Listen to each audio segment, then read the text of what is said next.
I am Laura Gallardo. I'm a grief psychotherapist here at Livingston Grief and Bereavement Center. I have used art as far back as I remember as a young child. So I'm going to tell you about healing grief through creativity. Art can be said to be and can be used as the externalized map of our interior self, said Peter London. At one time or another, we all have experienced the creative potential of art. You might remember as a child, find creative enjoyment in making crayon drawings, finger paintings, cut out paper dolls or collages, needlework, sand castles, forts, doodles on your papers, or handprints in clay. As an adult, you may have lost touch with art's natural power to express, explore, solve problems, assuage pain, face losses and disappointments, and come to know yourselves more deeply. The expressive arts are dynamic. They are a blend of art, psychotherapy, imagination, and intuition. They require one to participate in one's own treatment through the act of creativity. This form of therapy emphasizes the importance of communicating feelings through sensual visual form, as opposed to words or verbalizing. It asks you to explore your inner experience, your feelings, thoughts, perceptions, and your imagination. The emphasis is on developing and expressing images that come from the inside rather than those seen on the outside world. Through the use of expressive arts, it is of little importance that you create beautiful pictures. Music, dances, pottery, quilts, sculptures, performances, but rather that you find ways to express yourself creatively, as you did in childhood. The expression of one's sensitivities, problems, and conflicts are very important, yet often one simply cannot find an expression for themselves verbally. Since early times, humans have used art to recognize important events such as a death. We've used our imaginations to create symbols and images on cave walls over 35,000 years ago. We've created pyramids to honor our dead. One needs only visit an old cemetery to see how we created with rock, iron, and stone masonry, or visit an old cathedral and listen to music.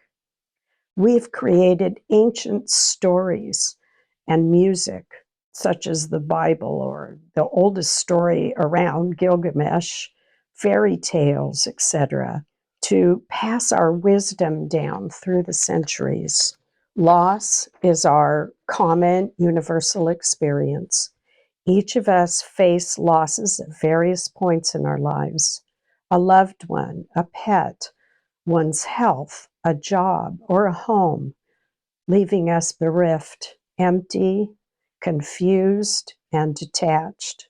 There is no one way that people respond to loss, and there is no one way to cope with grief, and no one way to help people who are grieving. After a loss, some of us become numb inside in order to avoid feeling pain, while others resign themselves, bury feelings of distress with anger and sadness. Because feelings are at the root of any loss, art therapy can be particularly useful in helping grieving individuals express their emotions during this time of transition. How does one eventually come to create a new view of themselves and of life after loss? Adults as well as children have the capacity to use their art making to express and transform complex and overwhelming emotions.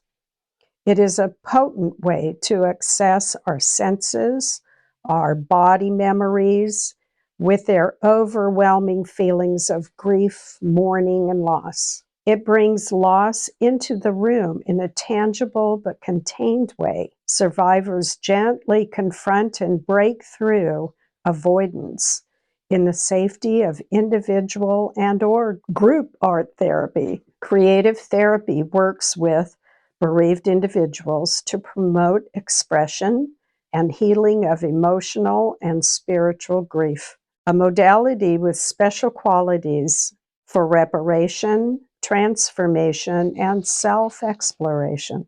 So if you decide you'd like to experiment with the expressive arts and address your grief through artwork, one such modality is collage. I offer what a basic art supply list could be: white drawing paper, pencils and erasers, felt markers, oil pastels, chalk pastels, scissors, glue sticks, masking tape, assorted collage materials like magazines, photos, colored paper, etc. You can use watercolors, acrylic paints, paint palettes, large jugs of water, brushes, clay, a sketchbook for visual journaling, and a notebook for writing your responses to what images come up for you.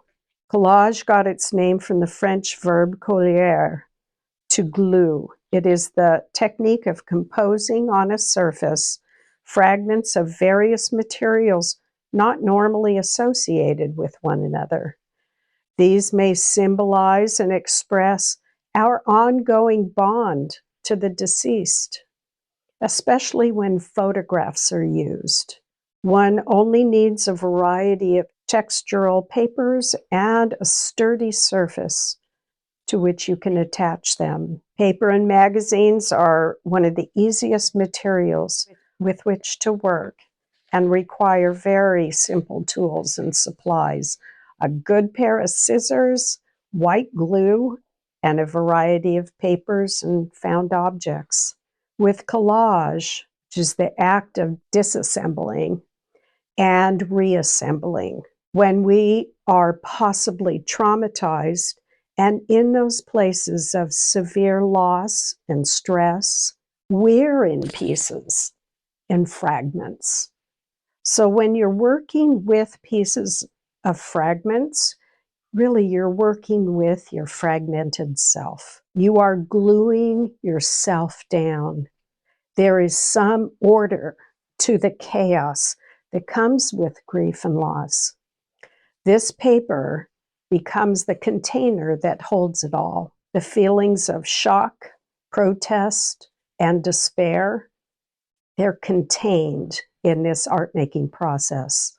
In grieving, we must relearn our very selves. We must relearn our self-confidence and self-esteem, says Thomas Atig. So a therapist is a witness to this work.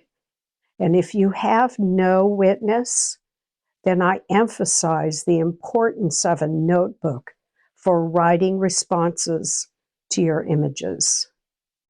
Thank you.